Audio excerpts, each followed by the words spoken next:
자, 유다서를 기록한 유다가 누굴까요?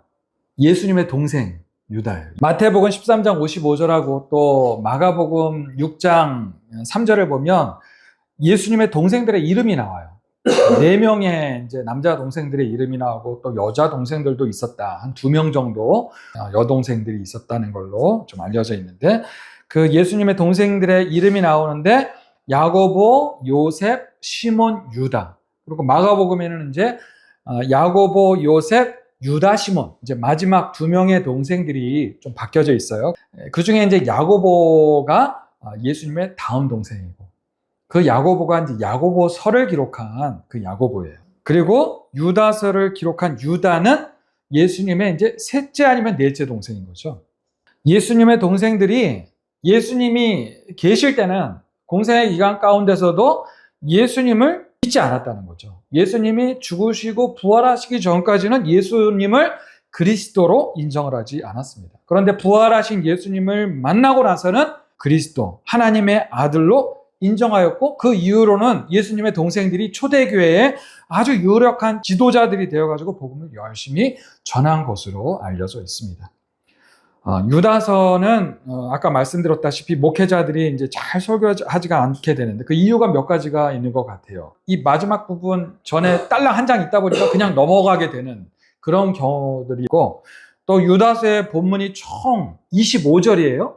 25절 중에서 19개 절이 사실은 베드로후서 2장의 내용과 거의 비슷합니다. 그래가지고 베드로후서는 이제 설교를 많이 하잖아요, 목사님들이. 베드로후서 2장의 말씀을 나누면 내용들이 겹치기 때문에 유다서를 나누지 않게 된다는 것이죠. 또 이 유다서를 보면 성경에 찾아볼 수 없는 내용들이 이 유다서에 또 나온다는 거예요. 예를 들어서 6절, 9절, 14절에 나오는 이야기들이 이 성경의 다른 부분에는 나오지 않는 말씀들입니다. 6절에 보면 이제 타락한 천사들을 가두었다라는 내용이 나와요. 그리고 또 9절에서 보면 천사장 미가엘이 사단 마귀와 함께 모세의 시체에 대해서 다투었다는 내용이 나와요. 그리고 14절에 보면 외경인 에녹서에 대한 이야기가 나옵니다. 이 성경에 나오지 않은 이런 부분들을 설명하는 것이 좀 까다로운 거예요. 그러다 보니까 이러저러 이유로 유다서를 잘 설교하지 않게 된다는 것이죠.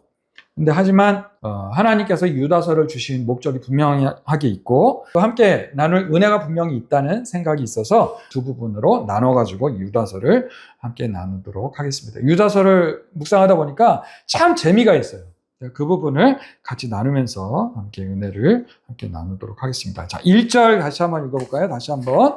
자, 1절 시작. 예수 그리스도의 종이요 야고보의 형제인 유다는 부르심을 받은 자, 곧 하나님 아버지 안에서 사랑을 얻고 예수 그리스도를 위하여 지키심을 받은 자들에게 편지하노라. 자, 유다가 자신의 신분을 분명히 밝히고 있습니다. 예수 그리스도의 종이요 야고보의 형제인 유다. 말씀드렸다시피 예수님의 공생의 기간 동안에는 이 유다가 동생이지만 예수님을 믿지 않았습니다.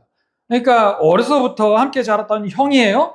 하지만 그 형이 갑자기 자신이 메시아라고 하나님의 아들이라고 하면서 이스라엘을 다니면서 사람들을 우르르 몰고 다니면서 하나님의 말씀을 전한다고 하니까 이 유다가 얼마나 혼란스럽겠습니까? 아마도 이 유다는 10대 초중반 아니면은 뭐 많이 봐봤자 한 20대 초반 정도 됐을 것 같아요. 넷째나 셋째 아들이니까. 그러니까 이 유다가 아직은 많이 어렸죠. 형인 예수를 하나님의 아들로 인정할 수 없었을 거라는 예측을 할 수가 있는 거죠. 근데 그러한 형 예수가 실제로 십자가에 못 박혀 죽었어요. 복음서에는 나오지 않았지만 그 모든 광경을 그 동생들 그리고 또 어머님 마리아와 함께 형이 예수가 그 십자가에 못 박혀 죽는 그런 모습을 가장 가까이서 보고 있지 않았겠습니까?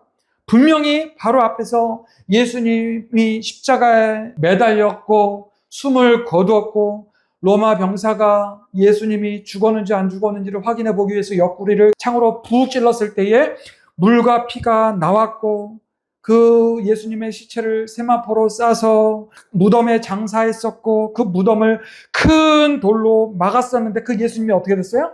3일 후에 부활하신 겁니다. 그리고 40일 동안 부활하신 예수님이 온 예루살렘과 이스라엘 동네를 다니면서 마리아와 형제들과 다른 수많은 제자들 앞에서 나타나셨고 부활하신 예수님이 자신의 몸을 보이신 거예요. 아마도 이 유다도 그 부활하신 예수님을 보지 않았겠습니까? 그 이후로 예수님의 동생들이 형이었던 예수님을 주님으로 그리고 하나님의 아들로, 그래서 1절에서도 예수 그리스도의 종이요 야고보의 형제인 유다는 이렇게 고백하면서 예루살렘을 중심으로 해서 복음을 열심히 전하는 사도가 되었다는 것이죠. 이 유다들. 전에 내려오는 기록에 의하면 확실하진 않지만 예수님의 동생 중에 시몬이라는 이름이 나오잖아요. 그 시몬이 둘째 형인 야고보가 예루살렘 교회의 리더가 됐어요. 그러다가 로마의 박해로 인해서 순교를 당합니다. 헤롯 왕 때에 이 야고보가 순교를 당합니다. 그러니까 이 야고보의 뒤를 이어서 예루살렘 교회의 감독이 되었다라고 전해 내려오고 있습니다. 그러다가 이 시몬도 이제 로마의 트라이안 황제에 의해서 순교당했다라고 전해 내려오고 있습니다. 자, 유다서를 기록한 유다도 초대교회 당시 아주 중요한 영적 지도자였습니다. 그래서 유다도 다른 사도들처럼 성도들에게 신앙을 독려하는 편지를 보내야 되겠다라고 결심을 했던 것 같아요. 그래서 3절을 보면 3절에서 이렇게 기록을 하죠. 3절 앞부분을 같이 한번 읽어볼까요? 초록색 그 부분을 같이 한번 읽어보겠습니다. 시작. 사랑하는 자들아, 우리가 일반으로 받은 구원에 관하여 내가 너희에게 편지하려는 생각이 간절하던 차에 당시에 여러 사도들이 편지를 통해 가지고 초대교회 성도들에게 복음을 설명을 하였습니다. 대표적으로 사도 바울도 있었고, 또 마태복음을 쓴 마태도 있었고, 또 예수님의 직계 제자는 아니었지만 마가와 누가도 있었습니다. 바울, 요한과 같은 사도들이 복음을 정리해서 이렇게 교회들에게 보내는 거예요. 그러면은 그 편지를 또 그대로 옮겨 적어가지고 이제 다른 성도들이 여러 지역에 흩어져 신앙생활하고 있는 다른 지역의 초대교회 성도들에게도 보내가지고 읽게 했습니다. 유다도 그런 다른 사도들이 했던 편지 문서 사역에 참 도전을 받았던 것 같아요. 그래서 유다만큼 자신의 친형이었던 예수님에 대해서 잘 아는 사람이 또 얼마나 많이 있겠습니까? 그러니까 이 유다도 자신도 그 구원의 복음에 대해서 편지를 보내야 되겠다. 문서로 이렇게 남겨가지고 성도들로 하여금 읽도록 하게 해야 되겠다. 이런 결심을 하는 그런 생각이 간절했다는 거예요. 그래서 편지를 쓰려고 부르짖을 들었는데 갑자기 성령님이 유다에게 새로운 마음을 주시는 것입니다. 어떤 마음이었냐면 3절 후반절부터 4절까지의 말씀인데 우리 같이 한번 이 빨간 글씨부터 3절 후반절 같이 한번 읽어볼까요? 성도에게 시작. 성도에게 단번에 주신 믿음의 도를 위하여 힘써 싸우라는 편지를 너희를 권하여야 할 필요를 느꼈으니 이는 가만히 들어온 사람 몇이 있으니라. 그들은 옛적부터 이 판결을 받기로 미리 기록된 자니 경건하지 아니하여 우리 하나님의 은혜를 도리어 방탕한 것으로 바꾸고 홀로 하나이신 주제 곧 우리 주 예수 그리스도를 부인하는 자니라. 우리 목회자들도 설교를 이렇게 막 준비하다가 본문을 정리하고 설교를 준비하다가 갑자기 성령님이 야, 오늘은 이 말씀을 전해. 이 말씀이 좋겠어. 이렇게 주시는 그런 때가 있어요. 그러면은 어쩔 수 없이 본문을 바꿔가지고 그 본문에 맞춰가지고 또 설교를 하게 되는 경우가 있는데 유다의 경우가 지금 그렇다는 거예요.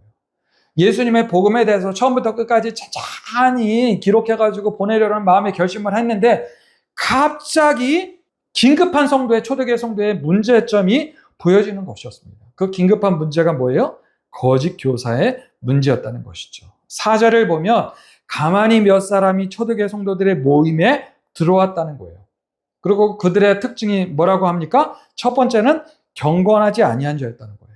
그리고 두 번째는 하나님의 은혜를 방탕한 것으로 바꿨다는 것입니다. 그리고 세 번째가 가장 결정적인 것은 홀로 하나이신 주제 곧 우리 주 예수 그리스도를 부인하는 자들이었다는 거예요. 오늘날 신천지 통일교 구원파 이런 이단들처럼 온갖 신비주의로 경건의 의미를 바꿔버리는 거예요. 치유 집회, 예언, 이런 걸로 이런 신비주의로 경건의 의미를 바꿔버리는 거예요. 이런 이단들이. 그리고 또 하나님의 은혜를 방탕한 것으로 바꿨다는 것입니다. 이 부분은 영지주의를 얘기하는 것 같아요. 영혼만이 귀하기 때문에 몸은 그냥 아무렇게나 다뤄도 괜찮으니까 몸으로 마음껏 쾌락을 즐기라는 거예요. 육신은 방탕해도 영혼은 구원을 받는다는 겁니다. 영지주의가 그랬거든요. 그리고 결정적인 것은 부활하신 예수 그리스도를 부정하는 거짓말을 성도들에게 전하는 것이었습니다. 영지주의죠. 그래서 유다가 급하게 짧지만 중요한 편지를 이렇게 유다서로 보내게 되었다는 것입니다. 그리고 4절 중간쯤에 보면 이렇게 말씀을 합니다. 4절 중간쯤에 보면 그들은 예전부터 이 판결을 받기로 미리 기록된 자니. 무슨 말씀이냐면 그런 거짓 교사들은 이미 심판을 받기로 미리 구약의 말씀에 기록되어 있다는 거예요. 그래서 유다는 구약의 여러 사건들과 이야기들을 가지고 그 거짓 교사들이 최후가 어떻게 될 것인지를 이제 5절부터 하나씩 설명하고 있는 것입니다. 이 사서가 어떻게 보면 참 복잡해 보여요. 그냥 빨리빨리 이렇게 이야기가 쉽지가 않습니다. 그런데 가만히 살펴보면 하나씩 질서가 있고 논리가 있습니다. 그래서 그 한 절씩 한번 살펴보도록 하겠습니다. 자, 5절부터 9절까지를 보면 하나님을 반역한 자들에 대한 심판을 이야기하고 있습니다. 첫 번째가 이제 5절에서 이스라엘이 출애굽할 때에 광야에서 있었던 이스라엘 백성들의 반역을 이야기합니다. 출애굽서 우리가 신명기 출애굽기 이렇게 보다 보면 이스라엘 백성들이 얼마나 많은 반역을 저지릅니까? 끝까지 하나님을 믿지 못하고 반역한 자들. 그래서 결국에는 어떻게 돼요? 가나안 땅에 들어가지 못하고 광야에서 싹 다 죽게 되죠. 그것을 이야기하고 있는 것입니다. 5절에서는. 자, 6절에서는 반역한 천사들에 대한 심판을 말씀하고 있는데 이게 이제 문제라는 거죠. 6절 이 내용이 구약 성경에는 나오지 않는 내용이라는 거예요. 우리가 가지고 있는 이 성경에는 나오지 않고 에녹서 들어보셨어요? 에녹서라는 외경의 내용을 가지고 와가지고 유다가 지금 기록을 하고 있는 것입니다. 에녹이 누구예요? 창세기 5장 24절에 보면 하나님과 동행하다가 죽지 않고 천국에 간 사람. 그 사람이 바로 에녹이잖아요. 그 에녹이 승천해서 본 천국의 그 비밀들을 기록한 책이 바로 에녹서라는 거예요. 그래서 그 에녹서에 의하면 이 에녹이 천국에 올라갔잖아요. 또 다시 내려왔대요. 그러니까 천국을 계속 왕복했다는 거예요. 그러면서 천국에서 자기가 들은 신비한 내용들을 기록해 놓은 책이 바로 에녹서라는 겁니다. 에녹 1서가 있고 2서가 있고 3서가 있다고 하는데 에녹 2서 3서는 아주 일부만 남아있고 지금 확실하게 남아있는 것은 에녹 1서가 있어요. 이 에녹 1서가 108장이나 된다고요. 시편이 150장이잖아요. 그러니까 이 에녹서 108장이면은 참 적지 않은 분량인데 뭐 서론, 본론, 결론이 있고 뭐 네 장으로 이제 크게 나눠져 있고 굉장히 많은 분량. 저도 읽어보지는 못했는데 이제 자료를 보니까 찾아보니까 그래요. 천주교 가톨릭에서는 이 에녹서를 제2의 정경으로 여기면서 이제 가톨릭 성도들에게 읽도록 추천을 한다고 합니다. 정경에는 들어있진 않지만 이제 제2의 정경으로 여겨서 읽도록 이제 추천을 한다는 거예요. 자, 근데 결론적으로 이 에녹서는 BC 2세기경부터 한 200~300여 년의 그 텀을 두고서 여러 유대인들이 상상하면서 덧붙인 기록물이라고 여겨집니다. 그렇기 때문에 이제 성경 66권의 정경을 전환할 때 이 에녹서는 정경에 포함되지가 않았습니다. 그런데 초대교회 당시 성도들은 탈무드 아시죠? 그 탈무드와 더불어서 여러 유대인들에게 익혀지던 책이 이 에녹서 외에도 몇 권 책들이 있는데 이 에녹서가 그렇게 탈무드처럼 익혀졌다는 책인 거예요. 그러니까 아마도 유대 초대교회 성도들이 아마도 이 에녹서에 대해서 많이 이해하고 있었던 것 같아요. 그래서 이 유다도 초대교회 성도들이 쉽게 이해할 수 있도록 아무렇지도 않게 이 에녹서를 이 내용을 가지고 와가지고 반역한 천사들이 어떻게 되었는지를 예로 들었다고 할 수가 있는 것입니다. 이 에녹 1서를 보면 이제 하나님께서 창조하신 천사들에 대한 이야기가 참 재미있게 기록되어 있습니다. 천사들도 하나님을 섬기도록 창조되었는데 그 천사들 중에 일부가 하나님께서 정해 놓으신 지역들이 있었는데 그 지역을 넘어갔다는 거예요. 에녹서에 보면 근데 이 부분은 이제 창세기 6장의 내용과 연결을 해서 해석을 해 놓았습니다. 창세기 6장에 보면 이런 내용이 있죠. 하나님의 아들들이 사람의 딸들의 아름다움을 보고서 내려와 가지고 그 사람의 딸들과 결혼을 했다는 이야기가 있잖아요. 그래서 그들이 난 자손들이 누구예요? 세 글자? 네피림이죠. 네피림. 그리고 네피림 후손들이 또 아낙 자손이다. 뭐 이런 이야기들이 있고. 자, 여기서 그 하나님의 아들로 기록된 존재들이 바로 하나님의 명령을 어기고 그 지역을 넘어선 타락한 천사들이라는 겁니다. 이렇게 유다가 당시 초대교회 성도들이 너무나도 잘 알고 있던 그 에녹스의 전승을 이용해서 반역한 천사들이 어떻게 영원한 결박으로 결국에는 흑암에 갇히게 되었는지를 6절에서 설명을 하고 있는 것입니다. 그 타락한 천사가 사탄이 되었다 이런 내용들도 있잖아요. 그런 사실은 이거는 성경에 나오는 이야기가 아니고 그 단테의 신곡에 단테가 이제 신곡이라는 소설을 신앙서적 소설을 쓰면서 이 단테가 이제 상상력으로 막 만들어 놓은 내용인데 그거를 가지고 이제 이 진짜처럼 이제 우리 한국교회 성도들은 알고 있는데 그거를 확실하다고 믿으면 안 돼요. 참고로 알고 계시면 될 것 같고요. 그리고 7절에서는 이제 창세기 14장에 나오는 소돔과 고모라의 이야기를 예를 듭니다. 롯이 소돔과 고모라를 심판으로 온 두 천사들을 영접하죠. 그런데 이 소돔과 고모라의 그 악한 사람들이 감히 어떻게 합니까? 그 천사들을 음란하게 대하려고 막 난리를 치죠. 그렇게 성적 타락으로 하나님을 반역하다가 결국은 그 소돔과 고모라가 어떻게 돼요? 하나님으로부터 불의 형벌을 심판을 받게 되었다는 것입니다. 하나님이 주신 그 육체를 더럽히면서 하나님의 권위를 업신여긴 결과가 이런 심판을 받게 되었다라는 것이죠. 그리고 거짓 교사들도 그러한 결과를 초래하게 될 것이다라는 것을 지금 설명하고 있는 것입니다. 자, 9절에서는 하나님을 반역한 예를 한 가지 더 듭니다. 마귀에 대해서 말씀하면서 이번에는요, 모세 승천기라는 또 다른 책의 내용을 가지고 와가지고 이 유다가 설명을 합니다. 모세 승천기는요, 에녹서와 같이 초대교회 성도들이 당시 널리 읽고 있었던 신앙 서적이었습니다. 이 모세 승천기는 신명기의 내용을 기초로 해가지고 모세의 말년과 죽음에 대한 내용을 창의적으로 기록한 작자 미명의 책이에요. 지금은 아주 일부만 남아있어서 그 정확한 내용을 다 알 수가 없는데, 이제 오리겐 글라시우스라는 AD 2세기경의 그 초대교회 교부들이 있어요. 이 사람들이 쓴 기록에 의하면 이 모세 승천기라는 책이 있었고, 이 유다가 이 모세 승천기의 내용을 인용했다. 그래서 유다서를 기록했다라는 그런 내용이 있어요. 그래가지고 이 유다가 이 모세 승천기의 일부를 기록해가지고 이 부분을 넣었구나. 우리가 이제 이해할 수가 있게 되는 것입니다. 지금은 이 모세 승천기에 사회 사본의 일부가 남아있어요. 자, 이 모세 승천기의 내용에 의하면 천사들 중에서 또 역할이 따른 직급이 있다는 거예요. 그 에녹스에도 그 비슷한 내용이 나오는데, 미가엘이라는 천사가 모세의 시체를 처리하는 과정에서 마귀와 변론을 했다는 내용이 모세 승천기에 나온다는 겁니다. 어떤 변론이었냐면 이 마귀가 모세의 시체를 가져가겠다는 거예요. 왜냐하면 모세가 이집트인을 죽이고서 도망가잖아요, 광야로.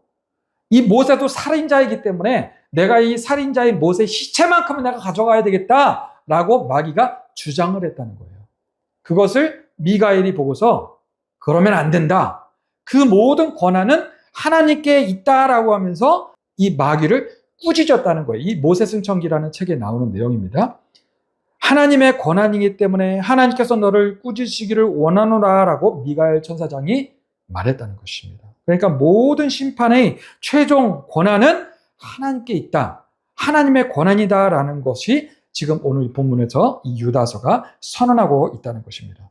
이 유다서에 이런 이야기가 있다는 것이 조금 황당할 수가 있어요. 근데 초대교회 성도들은 이 에녹서, 모세 승천기와 같은 이런 문학들을 쉽게 어려서부터 접할 수가 있었기 때문에 뭐 진짜 가짜 이야기를 떠나서 초대교회 성도들의 입장에서는 오늘 이 유다서의 내용을 쉽게 이해할 수 있었다는 것이죠. 그렇게 이제 9절까지 하나님을 반역한 자들과 성적인 타락, 그리고 하나님의 권위를 거부한 자들에 대한 이야기를 지금 하고 있습니다. 그리고 10절부터 또 다른 구약의 말씀을 가지고 세 사람의 이야기를 드는데 그 세 부류의 사람들을 이성 없는 짐승같이 본능으로 살다가 멸망한 사람들이다라고 10절에서 결론을 먼저 내리고 있어요. 그리고 그 세 사람이 누구인지를 11절에서 말씀하고 있습니다. 우리 11절을 같이 한번 읽어볼까요? 11절. 자, 시작. 하 있을진저 이 사람들이여 가인의 길에 행하였으며 삭슬 위하여 발람의 어그러진 길로 몰려갔으며 고라의 폐역을 따라 멸망을 받았도다. 세 사람이 나오죠. 그 세 사람이 누굽니까? 첫 번째는 가인, 두 번째로 발람, 세 번째로 고라. 창세기 4장에 가인이 나오죠. 그 가인이 어떻게 했습니까? 시기와 질투로 자신의 동생을 죽인 최초의 살인자였습니다. 그럼에도 불구하고 이 가인은 회개하지 않고 떠나서는 폭력이 다스리는 악한 도시를 이 가인이 건설했다는 거예요. 그리고 민수기 22장에 보면 발람에 대한 이야기가 나옵니다. 이 발람이 주술사였어요. 이 발람이 광야에서 가나안 땅을 향하는 이스라엘을 저주하라는 부탁을 받고 저주하려고 하다가 하나님께서 멈추라고 하셔가지고 실패를 합니다. 그런데 발람이 꾀를 내죠. 이스라엘 백성들이 우상을 숭배하고 성적으로 타락하도록 꾀를 내어가지고 결국에는 이스라엘 온 백성들이 타락하도록 유혹을 합니다. 이 발람으로 인해서 그 타락으로 유혹받은 이스라엘 백성들 뿐만 아니라 주변의 많은 사람들이 하나님의 심판을 받았다는 거예요. 발람만 심판받은 게 아니라 많은 사람들까지도 심판의 길로 끌고 갔다는 것을 말씀하고 있는 것입니다. 그리고 고라는 민수기 16장에 나오죠. 모세에 대한 반역을 주도하다가 심판을 받습니다. 고라와 다단과 아비람 이렇게 세 족장들이 모세의 권위에 대해서 도전을 하다가 심판을 받습니다. 그 결과 그를 따르던 무리들이 다 어떻게 됩니까? 갑자기 지진이 나가지고 땅이 갈라져서 싸그리 땅 밑으로 떨어져 버리고 죽고 심판을 받게 된다는 것이죠. 그것으로 끝나는 것이 아니라 또 그 죄의 대가로 이스라엘의 연병이 돌아가지고 14,700명이 죽음을 당합니다. 이 세 사람들은 자신뿐만이 아니라 다른 사람들까지도 타락시키고 멸망시킨 대표적인 구약의 사람들이라는 거예요. 악한 거짓 교사들이 그렇다는 거예요. 자신들뿐만 아니라 그 거짓 교사들을 따르는 사람들까지도 멸망시킬 것이라는 무서운 경고를 지금 이렇게 11절에서 말씀하고 있는 것입니다.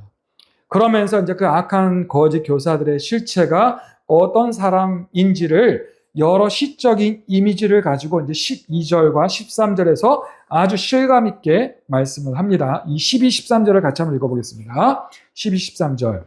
그들은 기탄 없이 너희와 함께 먹으니 너희의 애찬의 암초요 자기 몸만 기르는 목자요 바람에 불려가는 물 없는 구름이요 죽고 또 죽어 뿌리까지 뽑힌 열매 없는 가을나무요 자기 수치의 거품을 뿜는 바다의 거친 물결이요 영원히 예비된 캄캄한 흑암으로 돌아갈 유리하는 별들이라. 금방 이야기가 쉽지가 않지만 하나하나 좀 살펴보면 이렇습니다. 이 거짓 교사들은 아무 내색 없이 은밀하게 들어와가지고 성도들의 그 애찬의 모임에 참여한다는 거예요. 몰래. 하지만 그들은 애찬의 암초예요. 라는 말씀을 합니다. 애찬의 암초. 여러분 옛날에는 배를 나무로 만들잖아요. 그래서 그 나무배들이 이제 막 빠른 속도로 가다가 바다나 뭐 강을 가다가 이제 그 밑에 보이지 않는 그 바다 밑에 암초에 부딪히면 그 배가 어떻게 됩니까? 부서지거나 심하면 박살이 나잖아요. 거짓 교사들이 그렇다는 거예요. 보이지 않게 암초처럼 들어와서 교회 공동체를 파괴한다는 것입니다. 그리고 거짓 교사들은 자기 몸만 기르는 목자예요. 거짓 목자는 자신의 명예와 유익과 욕심을 위해서 양들을 키우는 척만 한다는 것입니다. 교회에 침투하는 거짓 교사들이 그렇다는 거예요. 요즘에도 이런 목회자들이 얼마나 있습니까? 자신의 명예와 유익과 욕심을 위해서 교회 부흥 이야기하면서 막 헌금 이야기 많이 하고 이런 다 거짓 교사들과 같은 존재라는 거예요. 또 그들은 물 없는 구름이요. 여러분 가뭄 때에 얼마나 우리가 간절히 비를 원하게 됩니까? 그런데 하늘을 보니까 구름만 있고 비는 내리지 않아요. 그러면 얼마나 실망스럽고 얼마나 배신감이 느껴져요. 거짓 교사들이 그렇다는 것입니다. 실제로 열매가 없고 실제로 생명을 주지 못하는 물 없는 구름 같은 존재들이 거짓 교사라는 거예요. 죽고 또 죽어 뿌리까지 뽑힌 열매 없는 가을나무. 참 얼마나 기가 막힌 표현입니까? 거짓 교사들은 영적으로 이미 완벽하게 죽은, 그래서 뿌리까지 뽑힌 회복 불가능한, 그래서 열매 없이 뽑혀진 처참한 가을나무 같은 사람들이라는 거예요. 우리가 산에 등산 가다 보면 가끔 막 빼짝 말라가지고 뿌리 뻗지 뽑혀가지고 널브러져 있는 나무들 보잖아요. 그런 모습들이 거짓 교사 같은 모습들이라는 거예요. 또 자기 수치의 거품을 뿜는 바다의 거친 물결이요. 우리가 가끔 바닷가 항구를 가다 보면 항구에 이제 막 그 항구 그 모서리에 막 시꺼먼 찌꺼기 거품같이 막 뭉쳐있는 그런 모습을 가끔 보잖아요. 얼마나 막 역겹고 막 냄새도 나고 얼마나 보기에도 막 지저분하고 그렇습니까? 거짓 교사들의 더러운 죄악이 결국에는 그와 같이 드러나게 된다는 것입니다. 영원히 예비된 캄캄한 흑암으로 돌아갈 유리하는 별들이라. 6절 말씀을 보면 타락한 천사들을 하나님이 어디에 가두셨다라고 말씀해요? 영원한 결박으로 흑암에 가두어졌다라고 말씀합니다. 거짓 교사들의 최후도 타락한 천사들과 같이 캄캄한 흑암에 영원히 결박이 된다는 것입니다. 이렇게 거짓 교사들이 결국에는 어떠한 최후를 맞이할 것인지를 경고하면서 절대로 그들의 유혹에 넘어가지 말라라고 지금 유다 사도가 성도들에게 권면을 하고 있는 것입니다. 자, 그런데 14절, 15절을 보면 다시 한번 에녹 1서에서 나오는 이야기를 거론합니다. 그 내용이 뭐냐 하면 에녹서에서 그 에녹이 이제 환상을 보는 거예요. 주님이 수만이나 되는 거룩한 자들을 함께 이끌고 함께 내려오면서 세상을 심판하시는 환상을 보았다라는 것이 에녹서에 나옵니다. 그 부분을 가지고 이제 이야기를 하는 거예요. 그래서 하나님을 잘 섬기는 경건하고 거룩한 사람들은 하나님과 함께 이 땅 가운데 심판의 때 임하게 되는 것이고, 반대로 경건하지 않은 죄인들은 정죄받고 심판받게 될 것인데, 그러한 사실들이 지금까지 살펴본 것과 같이 이미 오래전부터 이미 살펴본 구약의 여러 말씀들을 통해서 예언되어 있었다라는 것을 지금 유다 사도가 말씀하고 있는 것입니다. 그러므로 심판받아서 멸망당할 그 거짓 교사들을 따르지 말라라고 결론적으로 말씀하고 있는 것입니다. 그래서 그런 거짓 교사들, 그런 이단들에 대해서 어떻게 우리 성도들이 대응할 것이냐를 이제 17절부터 말씀하고 있는데, 그 부분은 다음 주에 함께 나누도록 하겠습니다. 자, 오늘 말씀을 정리합니다. 자, 예수님의 동생인 사도 유다가 너무나도 심각한 문제, 거짓 교사에 대한 말씀을 급하게 전하게 되었다라고 말씀하면서 그 말씀을 급하게 전하고 있는 것입니다.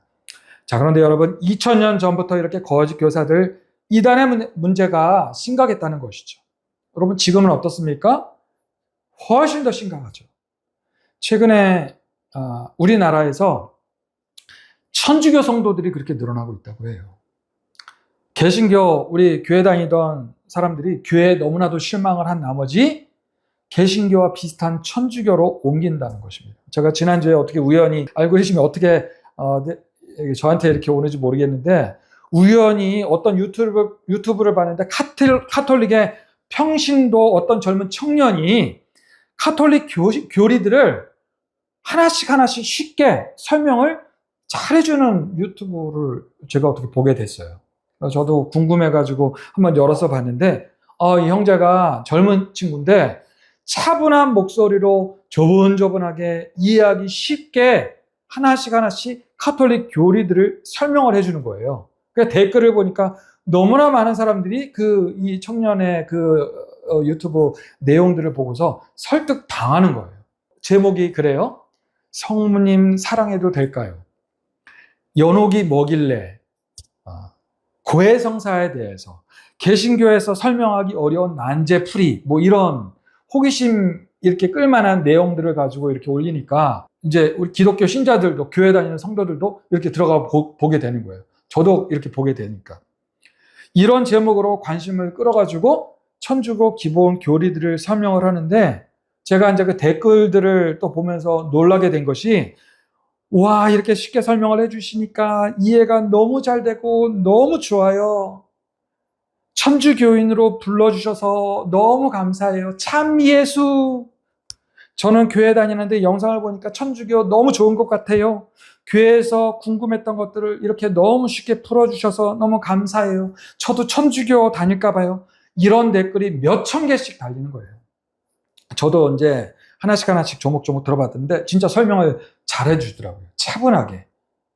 그런데 분명히 그 내용들은 천주교는 분명히 우상 숭배인 것이고 믿음을 이야기하지만 행위로 구원받는다는 것을 이야기하는 것이고 진짜 뭐 성모 마리아에 대해서 진짜 뭐 이야기하는 것이고 우상에 대해서 막 성인에 대해서 그렇게 조목조목 잘 설명을 하는 것 같지만 너무나도 비성경적인 부분인 거예요.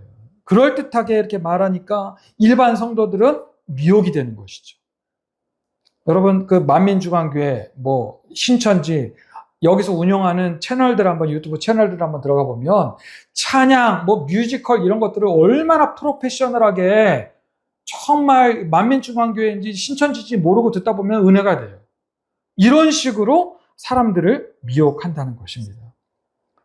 이렇게 온갖 이단들과 사이비 종교들이 이렇게 수많은 사람들을 미혹하고 실제로 교회에 다니는 성도들, 신앙인들도 미혹당하고 있는지 모르는 것입니다. 그런데 이런 거짓 교사들, 이런 이단에 대한 경고들은 2000년 전부터 이미 구약시대부터 이렇게 있어 왔다는 것을 사도 유다께서 말씀하고 있는 것이죠. 그리고 그 거짓 교사들, 그 이단 사이비들의 최후는 어떠할 것이라고 말씀하는 것이니까 영원히 예비된 캄캄한 흑암에 같이 될 것이라는 것이죠. 그들에게 미혹되어서 그들을 따르는 수많은 무리들까지도 영원히 예비된 흑암에 갇히게 되는 것입니다. 여러분 세상에 정말 보면 어마어마한 짝퉁들이 있습니다. 우리 집사님 뭐 짝퉁 한두 개 가지고 계실지 모르겠는데 수많은 가짜들이 있다는 것이죠. 그런데 그렇게 짝퉁이 많고 가짜가 많다는 것은 분명히 무엇이 있다는 거예요? 진품이 있고 분명히 진짜가 있다는 것입니다. 그 진짜 그 진품이 너무나도 귀하기 때문에 그것을 흉내내는 수많은 가짜들이 있다는 것입니다.